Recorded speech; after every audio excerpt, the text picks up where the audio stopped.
Good morning, Stocktoast Nation. It's Wednesday, October 1st. This is the Daily Rip Live. I'm Katy Perry, joined by Shay Boloor and our old pal, Jerremy Newsome. Happy Q4. Happy Oktoberfest. That was a fun little Bavarian jingle right there. It was Bavarian. I'm dancing to that Yeah, later. I could see. I was doing that in the background. I was worried we were going to come on camera. I like the haze that were coordinated too. It was very, I don't know, European. Well, it's great to see both of you guys. And of course, this is the first day of Q4. We got a lot to cover. And for people at home, we got a stacked show today, busier than usual. So first, we're going to run through some news items. And then in between there, Jeremy's going to share some spooky setups with us. And then later, we're going to do a deep dive on direct indexing. And we're also going to hear from a CEO building at the intersection of TradFi and DeFi. So much room for activities, as we like to say on this show. But Jerremy, it's been a couple weeks. How have you been? What's new with you? It has been a couple weeks. I've been doing great. Life is Good. incredible. Love Kids it. have started school back, and yeah, October 1 is here. I'll be traveling to Australia and right after Stocktoberfest. Oh my gosh, what a journey. What's going on there? Just pouring into some of the great people in the world. Amazing. Love your energy. Just like Yeah. a ray of light in a world so dark. Thank you. Love to have you on. Speaking of darkness, the government is shut down. Great transition. You know, Yeah, it was. Yes. Everyone's terrified. Oh, like speaking of spooky bad things. In a shocking turn of events to absolutely no one, the government is shut down. There's no BLS data coming this week. We're keeping an eye on the market reactions. U.S. stock futures are slipping. The government shut down at midnight, raising fears of a prolonged stoppage. Here's what the impact of that is. I mean, there's lots of impacts for lots of people, but there's about 750,000 federal workers furloughed per CBO. As I said, the shutdown could delay the jobs data, forcing the Fed to fly a little blinder than usual. As we talked about yesterday, there's other sources of data. They can get the ADP data. There's other things there. Bake stocks and big tech names moving slightly lower in the pre-market. Guys, I don't know. Shy, like yesterday when I brought this up, you're like, because talking just the resilience of the market. I opened CNBC and this is kind of how it goes, but there is an ominous as hell image in the background. It's literally the sun setting on the Capitol. Or it could be like some sort of inferno behind it. I don't know. How stressed are you today versus yesterday? You feeling about the same? Look at that. It's just whoa. What's the vibe over there? I mean, just CNBC clearly has a political motive for that to capitalize on. Tell me what you really think. I know. But on an investor standpoint, like it's still not a big deal. I think that clearly AI is still the main ticket event. I think that's why we had a strong September. I think that's why you're seeing a strong, any kind of seasonality weakness we were supposed to have this year. We just have not had it. Why is that? We're in this once in a generational theme in AI that is year 2, year 3 of a decade-long build-outs where everything else is just a show. Like it's just the ecosystem is going to move pieces around, but the real thing, the real substance is AI, and that's not going to get affected by the government shutting down. But I do think that if you want to bring some actual macro information into it, I want to say statistically, there has been like this S&P 500's been up 90% of the cases after 1 year when a government shuts down. That sounds super bullish. You want to do something about that. I think that the Fed is going to be more tilted on the positive side if there's going to be less macro data points. Like the jobs are ugly. Like this morning's jobs, you just saw the ADP numbers, like hideous. And I think that's way more important than the other jobs report number, because that's based on phone calls. This is actual Social Security. So today's report is actually the real thing. And that's what I'm seeing anecdotally in the enterprise space is like jobs are getting lost from AI because the first wave is let's get rid of all the jobs in the old economy.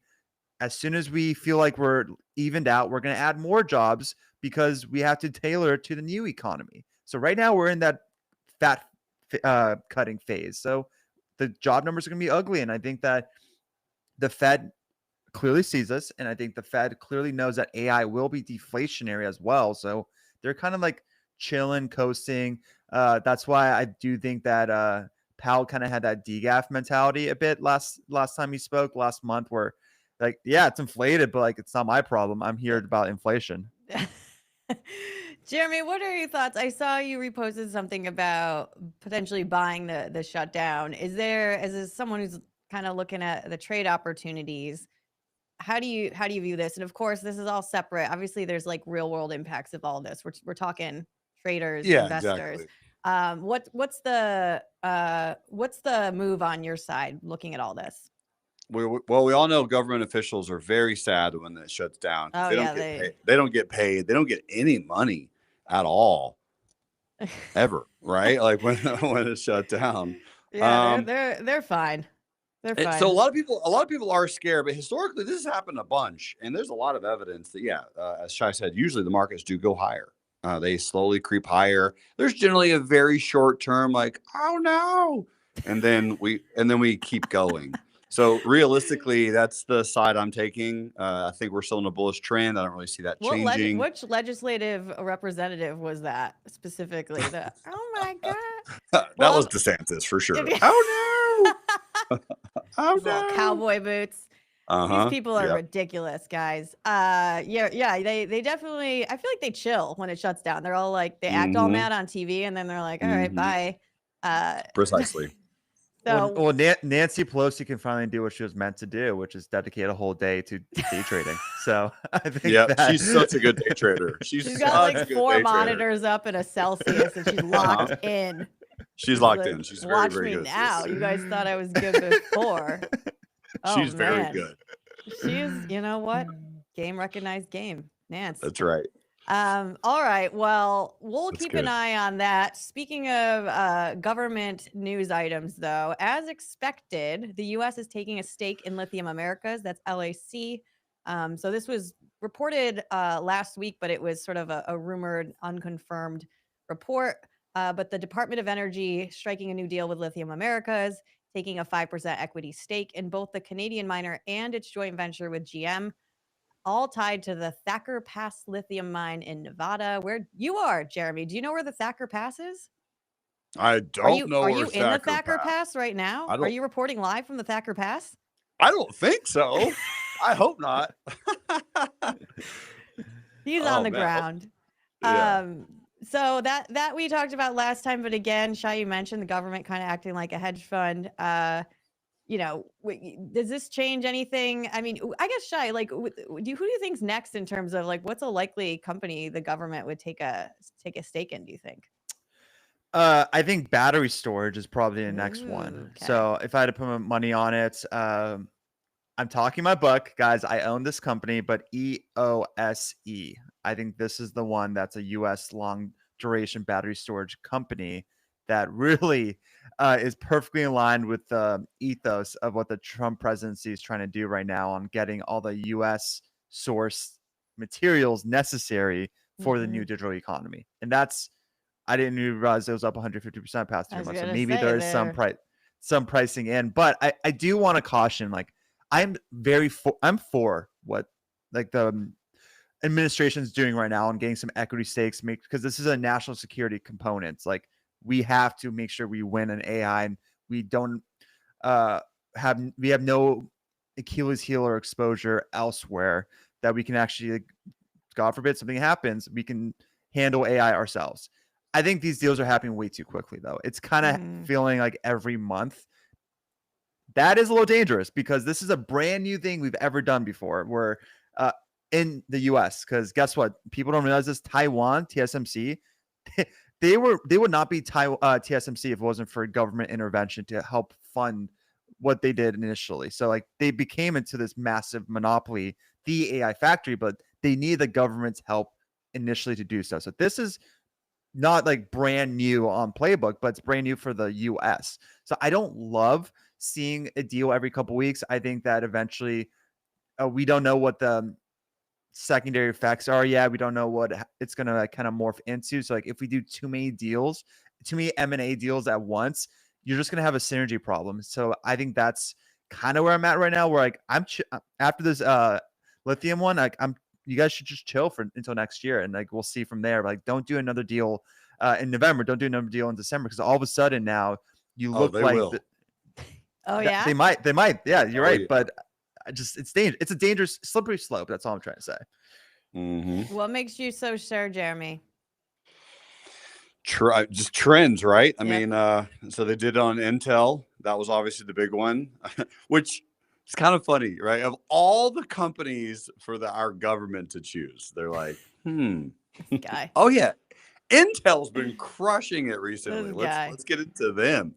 Yeah. So yeah, LAC, that was a huge, massive move, and it did have some really good follow through. So, again, for traders, it's really fun to keep an eye on and watch. But here's what's also interesting, just side note. A lot of people, since the government's shutting down, they don't trust the government. It happens often. They're like, oh, governments, they're terrible. Crypto is skyrocketing because of the government shutdown. Okay. And so like Bitcoin, everything, right? If it's crypto, it's going up. It's going straight up. So crypto stocks are responding really well to this. MicroStrategy, Coinbase, to name a couple. And I think that's a very short-term fundamental play, meaning I don't think it's going to cause anything to change macro. But I am bullish on crypto. Just in general, the trends. Again, I'm a very technical guy. There's beautiful charts on Bitcoin. Support's held very well. 110,000 was an extremely strong support. So in general, I think that we're going to just slowly keep grinding higher. But the government shutdown was a portion of that. And right now, today, they're talking about their next merger and acquisition. Yeah. It's a good point, though, Shay. It's relatively easy to cut the check, and then like the implementation and integration across all these companies. Jeremy, where do you think Bitcoin ends up at the end of the year? What do you think of a price? Realistically, probably back to where it was. Maybe a smidge more, but like 125, 128. Right. Yeah, just a little bit higher. I don't think it's going to go like to 150 or anything, but just a little bit higher, maybe 126, 127. It'll go back to 120. Obviously, Bitcoin does go higher over time. I think most people know that. So, yep. I mean, owning it's never a bad problem. This could be a top sign. Like, I own crypto now. I'm a TradFi guy. Like, I own Bitmine right now because I think I see the tailwind. I see the tailwind for Ethereum. Like Ethereum, I don't love the lack of the finite supply narrative for Ethereum, where that's like the whole big. I can get my mind around Bitcoin because it makes sense. Ethereum, it's an application, but there's so much legislation in place right now that I think is going to accelerate the adoption of their application. That's something that's unprecedented. So I think that right now, everyone knows how cyclical crypto is. Maybe it's not as much anymore because there's actual government legislation backing this up. It's not purely retail. And I just don't think that, even if it is cyclical, we have not had that blow off top in crypto. It's been very much basing out. It's been very much resilience. Relative strength among all risk on assets is unmatched in any pullback. So that tells me it's not ready to give this up at all. And it's kind of like resting, hibernating in the cave before that next explosive leg up. And that's why I think these treasury plays are a really interesting lever to pull on these crypto assets. Like, maybe I still don't see the long-term case on owning Bitmine over Ethereum, but in the rental space, which is where I'm currently at right now, I see it as like, all right, if I'm bullish on Ethereum at 5K, why not do Bitmine? Because I think that will give me more alpha, more delta. And especially when Tom Lee is being very communicative on where how much supply he wants of Ethereum and where the cap is. And he is very much in the lens of investor, the Wall Street. He knows what semantics that he has to deal with while doing this. And I think that's something maybe Saylor doesn't have. And that's kind of why it's one of those things where you see what strategy did, you learn from it, because I think strategy might have did something a little too aggressive or off-putting or just wrong strategy because of the first mover, and they're clearly struggling if you look at their charts. I think Bitmine probably learned from that and they kind of adjusted accordingly. And I think it's a really interesting play, especially when You haven't like you guys heard my thesis. I think it's an interesting play. We'll see. Yeah. Shy got Tom Lead. You got straight Yeah, up he Tom did. Lead. Yeah. Well, Well, when I that got Tom Lead. happens. and Shai, you know this, but like, so Bitcoin, they say like digital gold, right? My thesis for a very long time on Ethereum has been it's digital concrete. So even though it can be created, in massive supply, it's just so very useful and very tactical. Like I said, it's a software application. So, well, right. I will say Ethereum's problem again, I'm just doing the research, guys, in the lab doing research past couple weeks because there's no equity play I can do right now. Everything's ran so hard really on all my conviction plays. But I think Ethereum has always looked for a problem to solve. And I think there wasn't really that much of a problem to Correct. actually apply their technology. I think stablecoin is the hidden gem that's going to cause that lever of just like, this is applicable now. This makes a lot more sense. And I think that you're seeing, I think stablecoins are a very real thing. I think it's going to be very real. I don't know who's going to be the winner of it. It could be Circle. I think the safest play is probably Coinbase because guess what? Circle is very intertwined with Coinbase, and Coinbase is kind of like you get that stablecoin exposure, but it's not risk the biscuit. But I think stablecoin is kind of the renaissance of the applicability of what Ethereum has to offer now. Yeah. And Robinhood also, because so in Robinhood, you don't actually own any crypto, right? So if all the people that are on Robinhood, they buy Robinhood, they're getting IOU tickets. So they have to still hold the backlog for that. And obviously they're buying and selling, and they're taking an incredible transaction fee. But I mean, Robinhood's been extremely, oh my gosh, what in the world? But at this point, I mean, 200 by next year is happening. And so whatever nice, actual, legitimate dip Robinhood gets, buy it, because that's also, believe it or not, going to be a crypto play as well. Can we just take a moment and just look at that PE ratio for a brokerage? It's not. I think it's clearly saying it's not a brokerage anymore. It's like I think end of last year we were starting to say like this is not a traditional brokerage. They're monetizing eyeballs. They're kind of creating this breadth of something that didn't exist before. Yeah. And I think exactly their CEO is so cool. Like their earnings calls, their earning calls are a party. Yeah. They're an absolute party. How and so about they're his doing fits, that pinstripe thing in the south of France, and he's like hair's flowing, and I'm like, what is this? This is new. Yeah, he's got, you got to have the swag now. It's part of, like you said, it's like a brand. Look at that.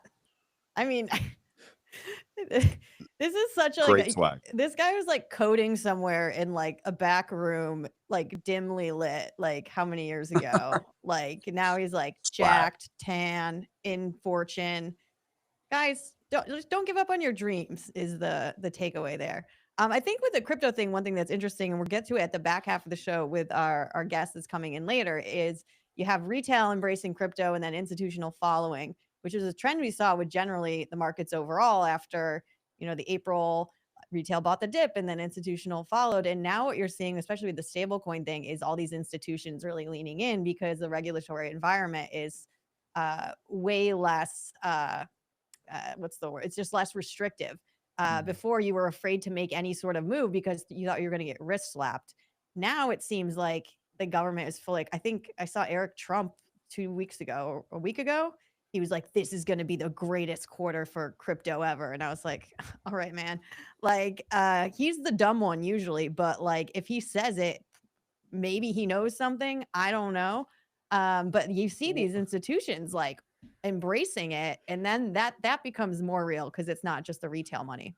Well, you know what it is? It's let's just say you're a teenager and you have a girlfriend and your parents are super strict. Your parents go out for a weekend to go travel for some vacation, and your cool uncle comes and watch over you now. Now you feel like it's open reins. Like you have someone like monitoring the situation, but that he's just going to turn the eye, or like, I'm going to go on an hour walk, guys. Yeah. I'm going on an hour walk. He's like 6 beers deep watching the Eagles. I was like, yeah, exactly. Yeah.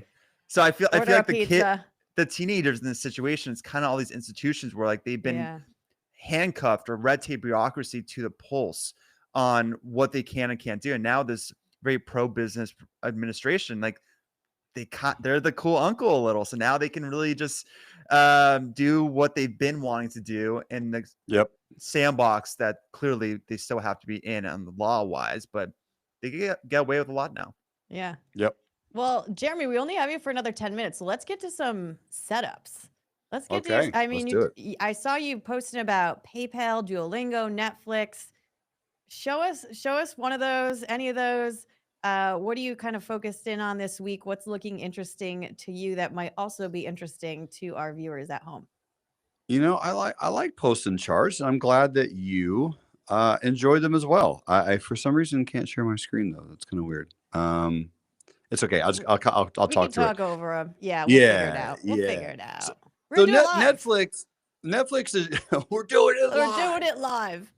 Netflix is just purely a technical play.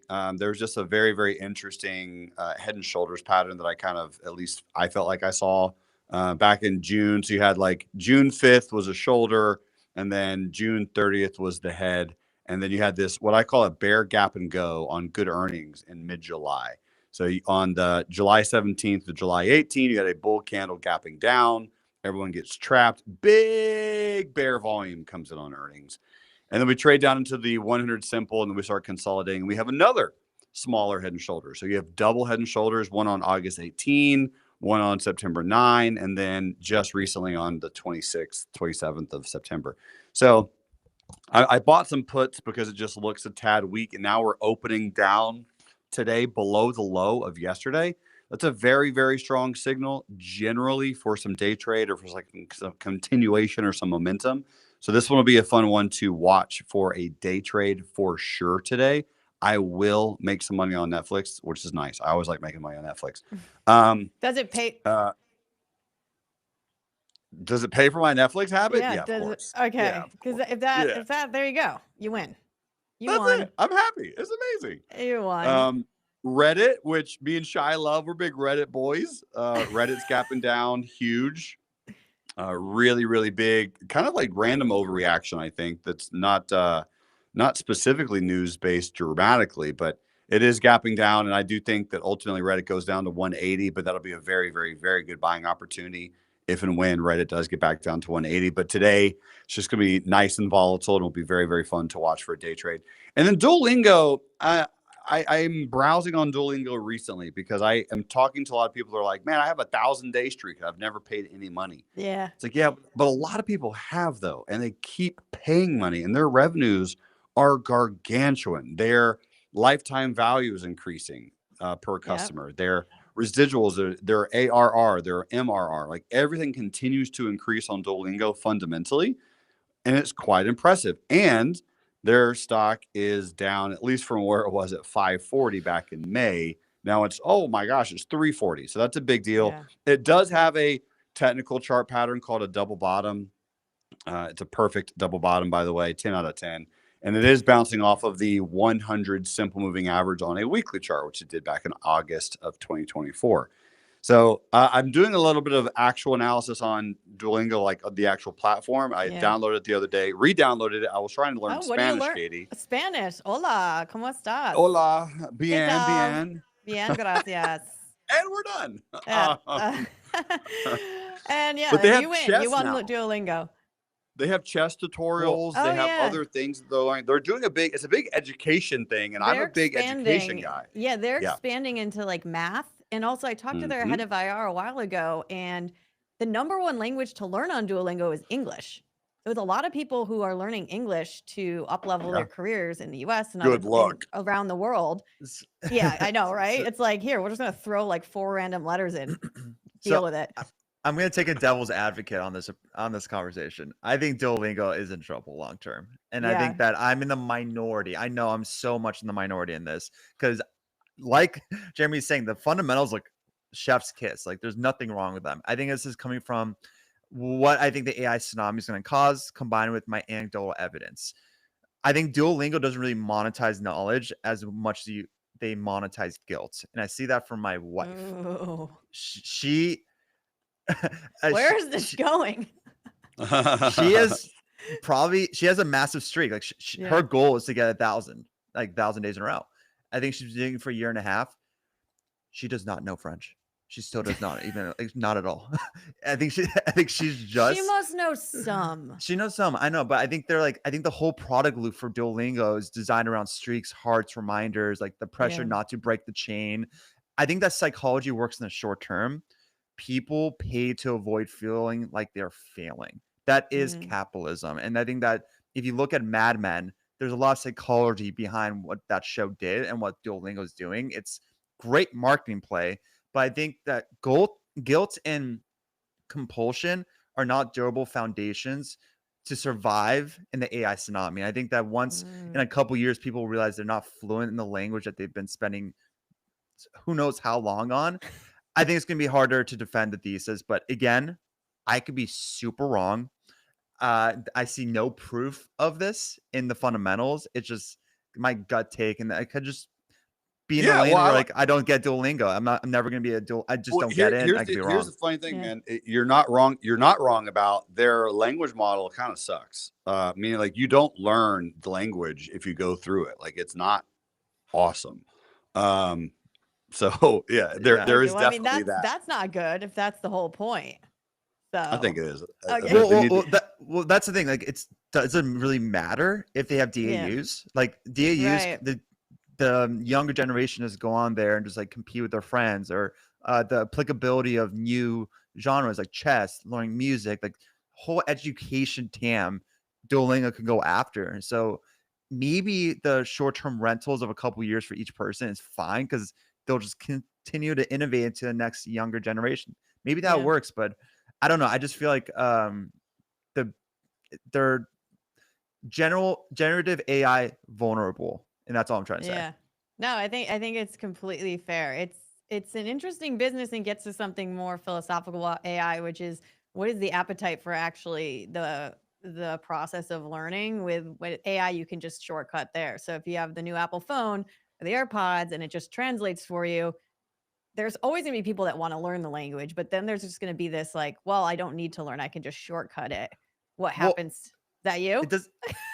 It doesn't have to be languages. It could just be like learning how to do your taxes. Anything. It could be learning how to do this. Like they can make it so much more so digestible that that book, that dummy book that used to be popular decades ago, like doing this for dummies. That could be just be Duolingo, and they'll do really well still. Yeah. Agreed. I agree. Well, while we're talking trade, Shay, I saw you posted something about taking a SoFi trading position. What's up with that? Love me, Sophie.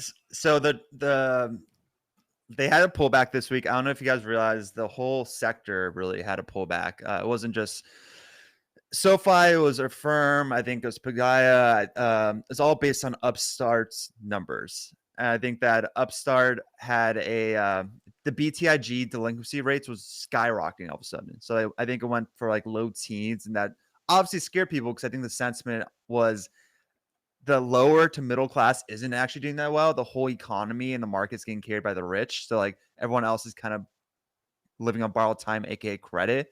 Eventually that might snap. That was an ethos that they had. So that delinquency skyrocketing, it was like, is it happening? Is it happening right now? So I was like, all right, SoFi's positioned differently than that. It's not as not degenerate. It's just like the more volatile class is using Upstart, not as much SoFi. And I think that it was like just too much FUD too quickly. And I have so much cash. Do you guys know this? I have like 15% cash. I hate when I have so much cash. No, but it's like I am missing out on it. So I was like, all right, well, I want to use that cash because I don't think the market's going to pull back in the way I think it was going to because AI. So now looking at their charts, SoFi's pulled back 25%. And they're at their 8-week EMA level. It's like, all right, let's see what happens there. That's usually the trend that's been defended since the tariff war bottom on a lot of these winners. They tested it, and guess what happened? They kind of bounced a little and finished a little higher yesterday. I was like, all right, I bought 400 shares, just putting it there. I have my stop loss in place, but I'm just going to park my cash in there until that trend breaks. And it looks like today it was some positive news that there was an error on the delinquency rate. It wasn't really like low teens. It was something in half. So that's a bullish thing for this whole space. So yeah, that was mine was purely as a trade. I am bullish in the theme. I don't know if it's gonna be $30, $40. I'm not convicted in fintech. So like it's hard for me as a thematic investor to be involved in these names. But Daniel, he's one of the smartest guys I know, and he's a big SoFi bull. And I see the ethos in it. I see the tailwinds on the rate cut cycle for that space as well. And on the technicals, it defended the first gut check like a champ. All Yeah. right, it wants to go higher. Yeah. Jerremy, before we let you go, if you're sitting on a load of cash like Shay, what are you buying? Just so much. This guy has so much cash. Just- I love it. He's It's the sitting on a best. pile of it I don't. right now. I don't have kids. That's why. It's Yeah, hilarious. he Yeah, doesn't have a right. chair. He just has a mountain of stacks that he sits on. That's why That's the a height very changes. it's a very, very, very long answer. But I mean, in short, look for things that are extremely undervalued. There are companies out there that are down a lot. There are some laggers out there, but realistically, my personal opinion, if you have a bunch of cash, what Shay says, he put 400 shares in the SoFi, which is nothing. Buy very small amounts because we need some type of bigger pullbacks. Like right now, being in cash is probably not a bad thing. Have some, keep it, pet it, love it, and then allow it to go out to the marketplace with some type of bigger actual pullback. All right, man. It's always so good to see you. We'll let you get back to your activities in the Thacker Pass of Nevada. Yes, thank you. We're going to bring in our next guest. We're going to do a deep dive into direct indexing, guys. I know you guys have been talking about this. Our next guest is Public's head of product, Emily Kurtz. Public just rolled out a fully customizable direct indexing product. Emily, welcome to the show. How are you doing today? Good, Katie. Thanks for having me, and it's great to see you. It's great to see you. Let's talk direct indexing, because this is something that was formerly only available to people of a certain income level, and there's been a lot of conversations around democratizing it. So maybe quickly tell us, for people who don't know what Public is, and then what this new feature is.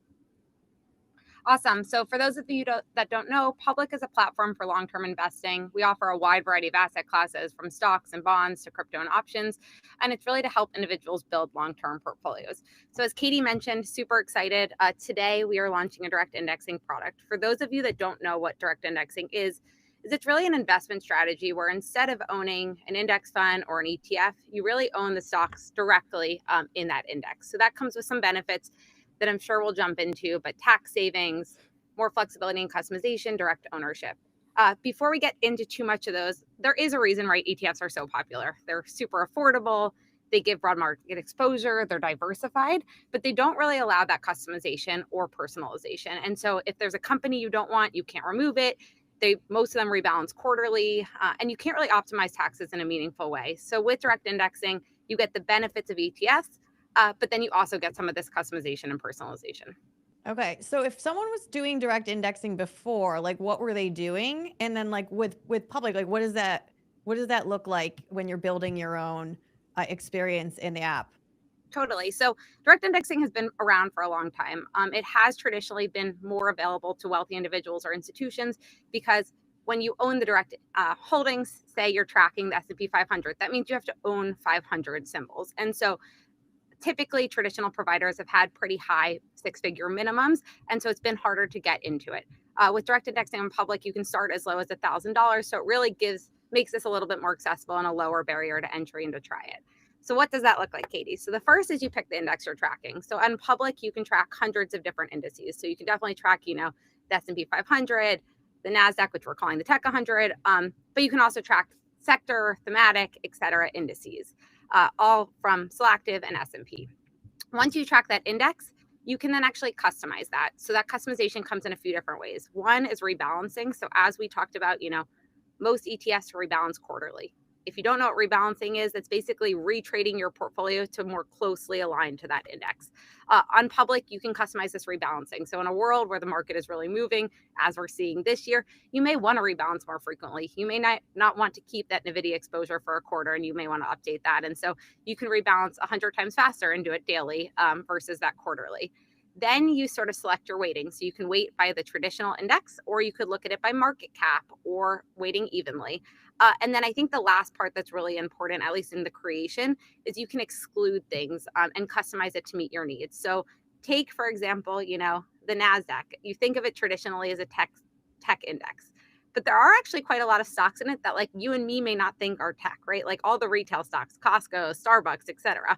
Maybe you say, hey, I actually want just direct tech exposure. I like the NASDAQ, but I want to strip out those and I want to replace them with other companies that I'm excited about, like Uber. And so with direct indexing, you can actually customize that underlying index to meet your needs, whether it's because of morale, like moral things, ethical things, or even maybe you're just like, hey, I already have too much of this exposure in my portfolio. I don't want to add on to it. Let me strip that out. Yeah, that's a good point. Shay, I'm curious if you've done the direct indexing thing, because it seems like if you're someone with conviction in a suite of companies, like Shay's thematic, got his squad, and then you also want to do indexing, to your point, it could be redundant to do both. So essentially in this model, you could remove exposure to something that you might already be directly in and still keep the index experience. Exactly. Okay. Exactly. So say you held something, you were the first mover on whatever stock that's been popping this year.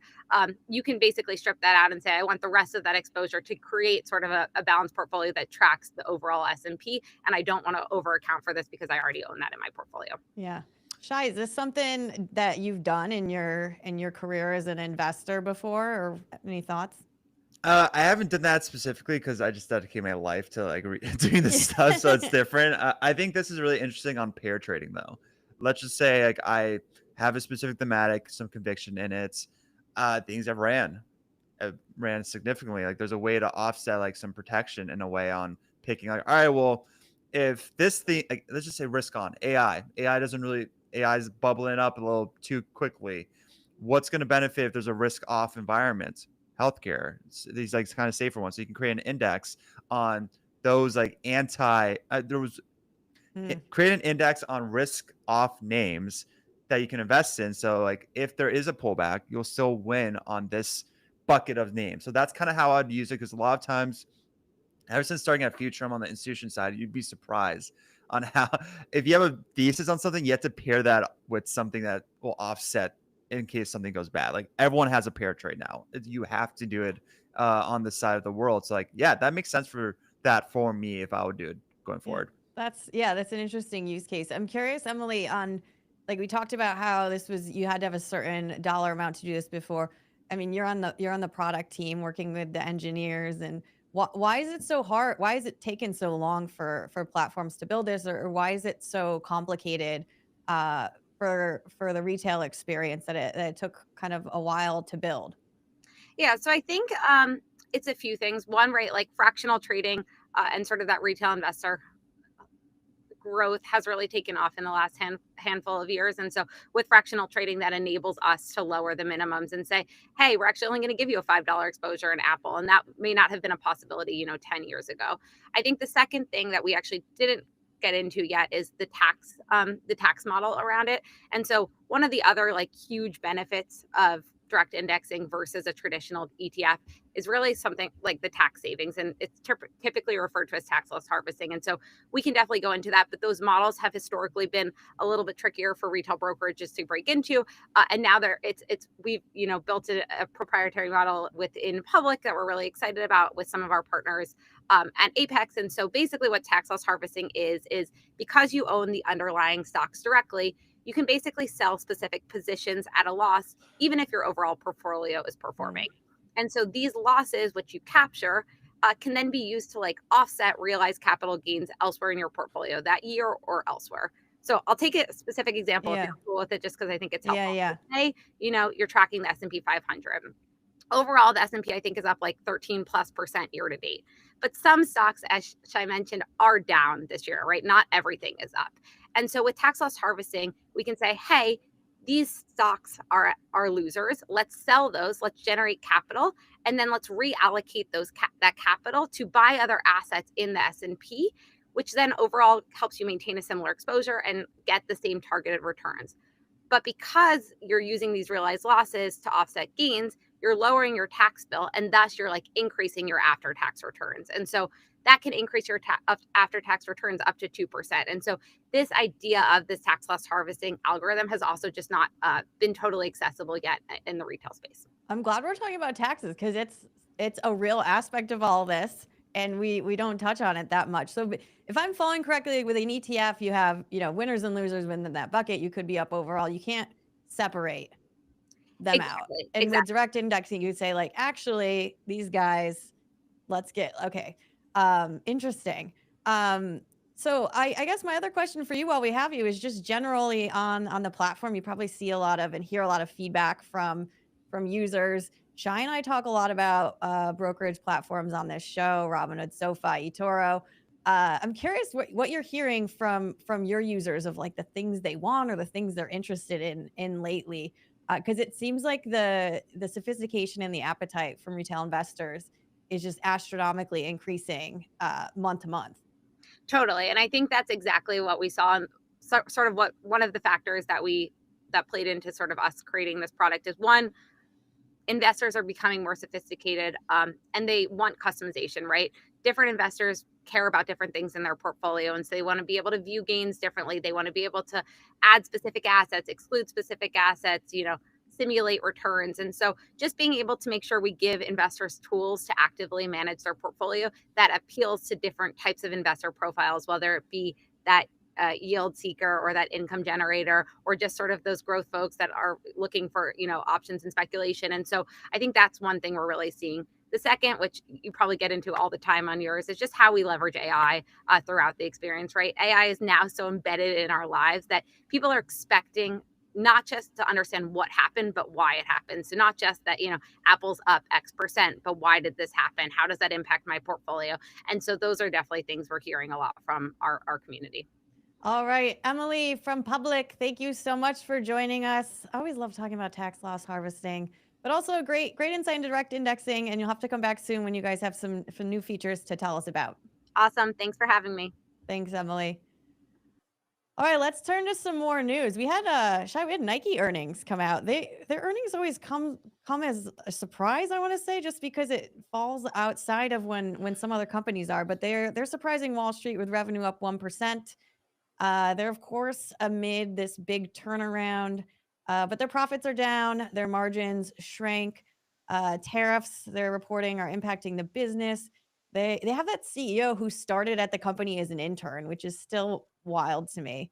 And they also, I saw they fully launched the Nike Skims collab. And I don't know if they have this in LA, Shy, but in New York, like in the Nike flagship, it looks like a Skims store. Like it's totally... like they're going full tilt. But their shares jumped a bit, but their challenge is going to be proving they can grow sustainably under tariff pressures. Also just interesting to see we talk about macro trends here, but just non-macro trends. Converse is like a big drag on the business. And I feel like every 4 years, Converse is like hot and then it's not. And so it just probably evens out over time. But that's one we're watching. Also Peloton, speaking of AI, the embattled fitness company, they're doing a product overhaul, including AI-powered coaching, which is weird because their product historically was really the talent, and they invested a ton in their talent. And now I don't think talent's going away, but they're kind of incorporating new cameras and new data to help personalize the coaching. Shai, I don't think I've ever talked about Peloton with you. Have you ever been on one of these? I've never been on them because I think it's too. It's just not my thing. I just think it's too boring sitting in a room and doing it. I'd rather go outside to do it. But yeah, talk about having a product that nobody else wants to like acquire. I think Peloton's just stuck in this awkward in between of like, it's a $4 billion company. There is no moat. There's no competitive advantage for them. It's a bike with an iPad on it. Nobody really wants to acquire it. A PE firm, who knows how much juice they can even squeeze out of this. I think the fumble for Peloton has always been, yes, you have a hardware business that can get replicated elsewhere very easy. You should have created some kind of network. I think they had a huge COVID advantage of like, when everyone felt so siloed, everyone was like in their own separate apartments, nobody could intertwine with each other. Why not build on top of that? Not just in classes, but some kind of social media aspect in that. If you're a Peloton user, I don't know, like flip a dating app in there, or just some kind of LinkedIn environment or some kind of social media component to it. Yeah. Where you can maybe squeeze some ad business, like become an e-commerce of some sort. So like, I do think that Peloton just missed out on that advantage.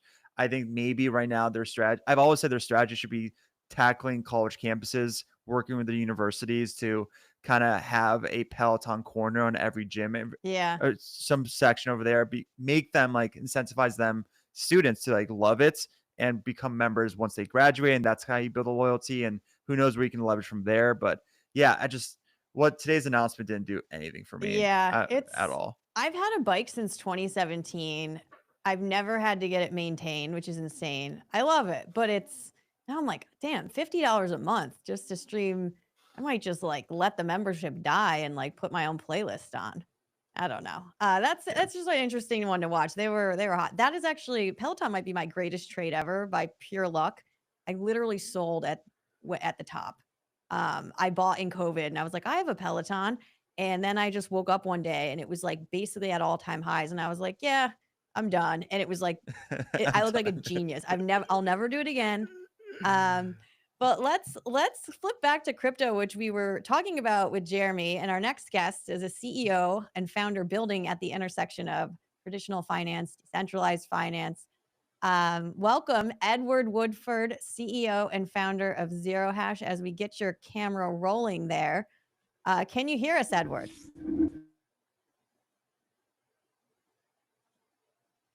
Working through some technical challenges, but I'm going to keep talking until we get him in here. If you guys feel like you've been inundated with news on this topic, Jerremy brought up stablecoins. The last few weeks, it just seems like there's been massive momentum when it comes to Wall Street's embrace of crypto and DeFi. And Edward, once we get him in here, his company just raised about $100 million from Interactive Brokers and Morgan Stanley. So you're starting to see these bigger institutions lean in. There he is. Edward, can you hear us? Good morning. Hey. Hello. How are you? Morning. How are you? Good. We got a slight delay going, but nothing. Good. We can't Beautiful get day through here in together. Chicago, so no clouds. All right. We're on a little bit of a delay, Must but be we're gonna make it work. So if it seems like I'm interrupting Edward, I'm not rude. I'm just trying to ask him the questions. But Edward, we're so glad to have you on. Quickly tell us what Zero Hash does, and let's talk about where you guys fit at this bridge between traditional finance and decentralized finance. Yeah, so Zero Hash, we founded the company in 2017, and really the business is built around the foundation and premise that crypto is a technology as opposed to a standalone asset class. And that is really manifesting itself across and brokerage and really any assets if you think about tokenization of any real world asset. So our role is to abstract away the complexity for businesses to be able to build in this space seamlessly, easily, in a trusted way. And so we power groups like Morgan Stanley, we power groups like Stripe, our groups like BlackRock's Biddle Fund, and we provide the infrastructure to enable these groups to innovate without making a trade-off between innovation and trust and security. And yeah, we just announced our Series D last week, and we're excited to continue to scale, especially with a lot of the momentum that we've seen in the last 12 months. Edward, on this show, Shay and I have been doing this show almost a year. Has it been almost a year? But over time, Shay, we talked about earlier on the show, he's typically you could describe yourself as a TradFi guy. But we were just saying earlier, he got Tom Lead recently. I'm curious your thoughts on kind of what Tom Lee's doing for this crossover moment in a way that maybe is more influential than other people who are totally crypto native have been able to do before in terms of getting the old world over onto the new system. Yeah, look, there's obviously lots of characters in this space and people resonate with different folks. Look, there's always going to be influencers, finfluencers, right? And there's this crossover between finfluencer. Just if I look at the groups that I've been added to in the last 6 months, stablecoin influencers are now a thing. Pure play Bitcoin maxis are an influencer. So we live in a media world where people like niche, people like specifics, and people like to some degree without going to too meta, we like an echo chamber. And so people do like being niche in this world and the influential space. I mean, look, frankly, the more people are talking about the space, as long as it's done in a reasonable way, it's great. Discourse is great. People talking about this space is great. And I think fundamentally the conversation has evolved from, okay, what is just purely the price of this asset class to what can this do? How can we productize this? How can we think about this? What is the meaning of Bitcoin? Why does it even exist? So I think that people like Tom and others have certainly pushed the space forward. But it is interesting just looking at kind of the discourse and how fragmented it's very, very quickly become in rather, historically a small space. Yeah, multiple tribes. And I'm curious because you work with these legacy players, and probably partnerships go on months, years before they're announced. And there's a lot of quietness from Wall Street pre sort of the regulatory landscape changing. I'm curious, were these conversations already happening in the background with some of these institutions, call it 2-3 years ago, and they just kind of didn't have a place to talk about it? Or did all of a sudden, the new administration came in and they were like, we got to scramble and figure this out? Yeah, so I would say that they certainly didn't start from a static start, but I would say it was a slow moving start that has now accelerated at velocity. It is sometimes interesting when I talk to these people at banks. Sometimes I feel it's almost like a confessional. They tell me all these degen things that they've been doing on the side in their personal lives, and so there certainly was passion within these organizations. I would say that they kind of kept it on the back burner. We maintain conversations with different banks across Wall Street, but there was nothing ever tangible.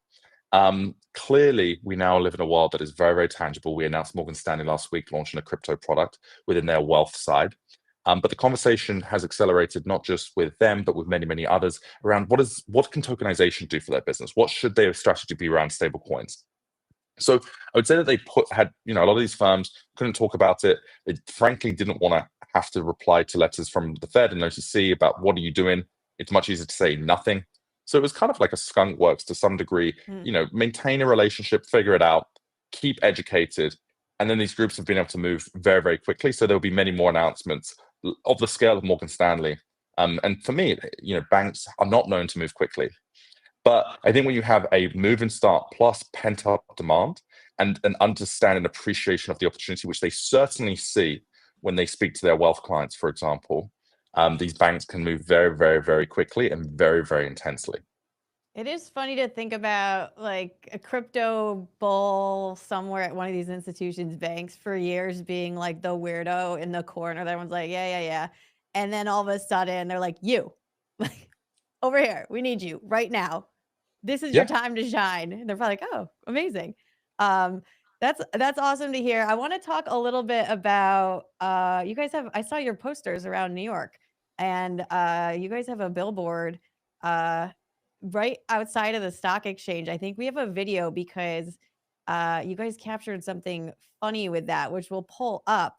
But I guess as we're getting that going, just like in the looking to the future, working with the institutions, working with the government officials, what's on your wish list for what you'd like to see next? Are there certain policy updates, or is it now just about building within the sandbox that you've been given?